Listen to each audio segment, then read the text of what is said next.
Appreciate y'all being here. First of all, obviously it goes without being said, this has been a tough week. One of the things I really appreciate about this place is how much our coaches, student athletes really care about the city and vice versa. And obviously that was on display with Ryan's comments after the game, as well as Brooks and his letter to Liza last week, how they were honored at the women's soccer game. And, of course, with Penny really opening up last week, too. So you can see the emotion and the tie that our people have with the city and everything that's happened. And I really appreciate that from our people, particularly from our leadership with our coaches. With that, obviously we recognize the emotion and the challenge that comes with that. I want to assure fans that we're working with the Memphis Police Department regarding security around our game on Saturday.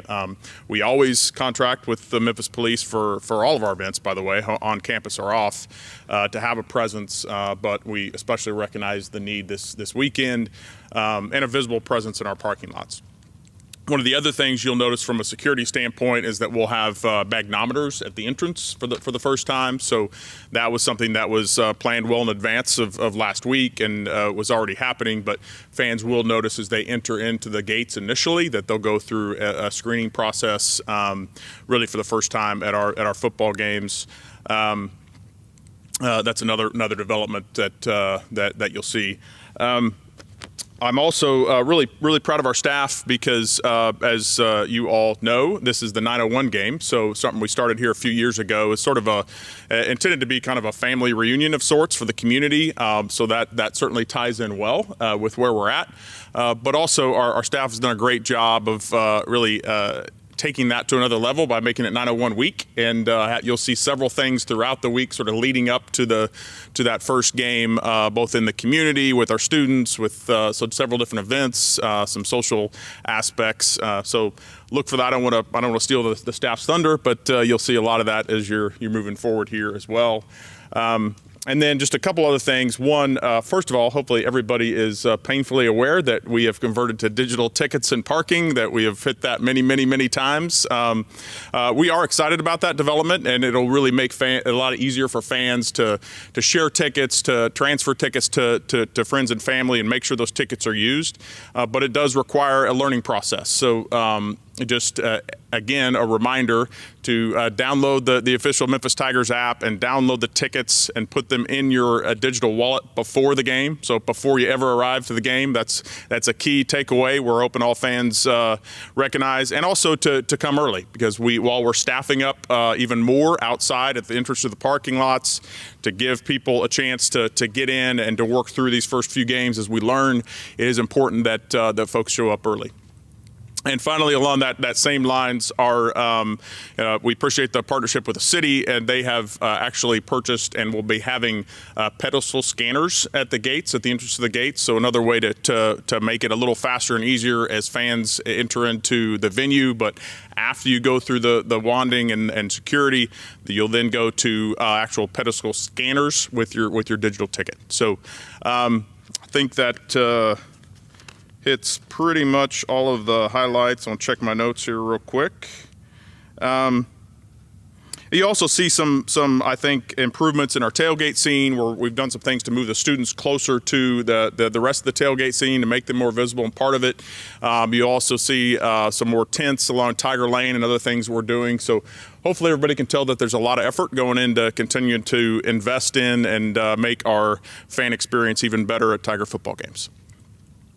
With the digital tickets, obviously electronic is the way the world is going.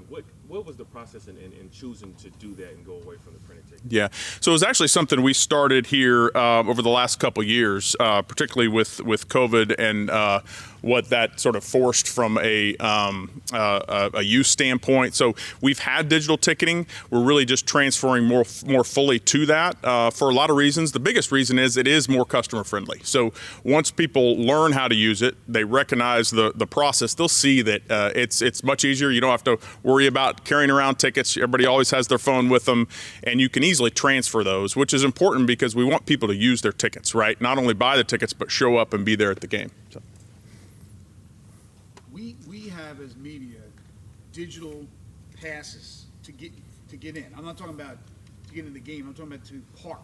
Right? Ours is digital. Are fans also digital? Yes, it is digital tickets and parking. Correct. So that's a good good point to bring up and remember. It is for people get both in line. tickets and parking. So they need to have their parking downloaded as well, and then just be able to show that as they enter into the lots. So if people get in line to go off of Southern and come into park, and they're thinking they're paying cash, that could be an issue, right? I don't know if the sign shouldn't be right there, because I would imagine some people that may think they could go up there and pay whatever it was, $20 or whatever, and get into the park. Yeah, well, and for particularly for all of our reserved lots as they have been in the past, they'll continue to be digital. I think there's other cash lots around that are still available from a cab, but I'm looking at Michael to confirm. Lots that will take cash. But not where we're coming in off Yeah, Southern. those have always been. Is there any Yeah. less? Gotcha. Is there any less parking this year than last year because of the construction going on there? Not than last year. I think we went through that transition last year as they were going through construction, so it should be similar. I know 2 months ago you were saying that you had an idea of kind of how season tickets are looking with the game now. Do you have kind of an update on where that stands at this point? Yeah, we're feeling good about where we're at, expecting a strong crowd. I will get a further update this afternoon, so I don't have the specifics for you now, and we'll continue to sell through the end of the week. I can tell you that we're about on par with where we've been the last few years, both from a season standpoint and for this first game. But again, I'll find out more later this week, and we'll get those numbers to you. Two, I would say on the good news side, we've actually sold out of all of our premium tickets. So all of our suites, club seats, etc., have sold out, which tells you the demand. So now we just need people to show up and looking for some good weather and a great game on Saturday. The other thing I would remind us too, and Michael, I'd like to ask if you could to distribute our formula for how when we talk about attendance and we announce attendance and what that looks like, just a reminder, because I know that tends to be a point of confusion around here, particularly with the new pedestal scanner. So I don't want there to be some kind of conspiracy theory about way we do that. There is a standard formula that we use for every game that is very, very similar to what I've seen and has done at other places that we use to determine attendance. So we'll share that with y'all. How does that compare? You mentioned the premium being sold out. Is that consistent with previous years as well? Or? Yeah, we've been in a similar spot these last few years. Now we did add the outside premium decks on the west side, the north end as well from a sales standpoint, and I think this may be the first time that we are fully sold out of everything. Because the last couple of years those were new with COVID, et cetera. But yeah, I feel great about where we're at there. There's nothing additional. The decks obviously last year were a nice addition, and you had the plans for the big renovation where there'll be new additions. Is there anything else that's going to be this year or next? No, none other than what the city has done in terms of investing in the new field. Some of the other things that fans will see directly, but not from a premium standpoint. Right? You said at the board meeting the other day that you presented when you made the presentation that there's no lead gift yet for the stadium renovation. Is that concerning at this point, or how would you describe the progress on that? I actually feel good about the process. The way actually what I described there at the board meetings is true, and that we are now at a point where typically 10, 15 years ago we'd be calling it the quiet phase of the campaign. Well, there is nothing quiet these days, right? When you make a decision, particularly with everything we needed to manage about the decision about on campus or off campus and how that was planned, we needed to announce that and move it forward. So we're now on the point where all those sort of quiet conversations are happening in the background with lead gift kind of prospects, as well as our government partners on who's going to invest what and how all that will come together. So I'm certainly not concerned. I'm actually really pleased about how that's going, but I wouldn't expect anything significant to be announced in the next handful of months. We're going to continue to work on that process in the background as we normally would in the past, and then I'm confident it'll come together. Nothing has changed in your timeline for all this. Correct.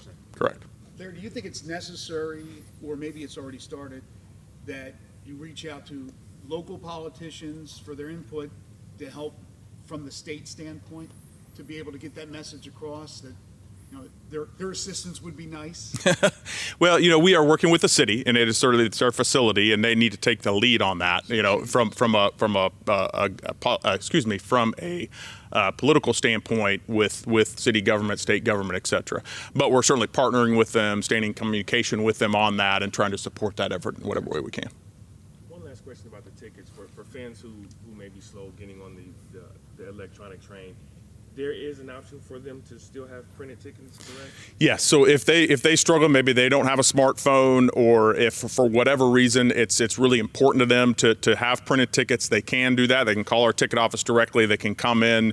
We've had several open houses throughout the last several weeks for folks that just want to be kind of handheld through the process. They can come in and do that. But if for whatever reason they just are not ready to transfer to the digital tickets, they can still print those through our ticket office. When you said the premium tickets are sold out, is that for this game or for the whole season? For the season. Yeah.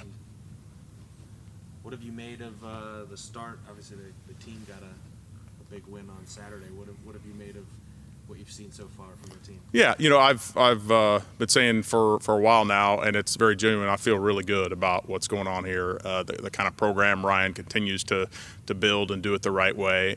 As my coaches know painfully well, I talk a lot about trajectory and continued improvement as we go through things. And I think that's really going to determine the season. If we can continue to improve like we did from week 1 to week 2, and we carry that through, I think you're gonna see some really good things. Laird, you mentioned what Penny had said, some of his comments on Friday. One of the things he mentioned as well was that he's dedicated so much time and effort to helping young kids, and he feels that he's now getting in trouble for that. Is that a sentiment that you agree with? Well, as you know, I can't comment on any of that process or anything related to the IRP process in any way, but I will say that I appreciate Penny and how he supports not only young people in this community, but the entire community. He's from the beginning, it's been very clear to me that has been really sincere, and I appreciate that about him.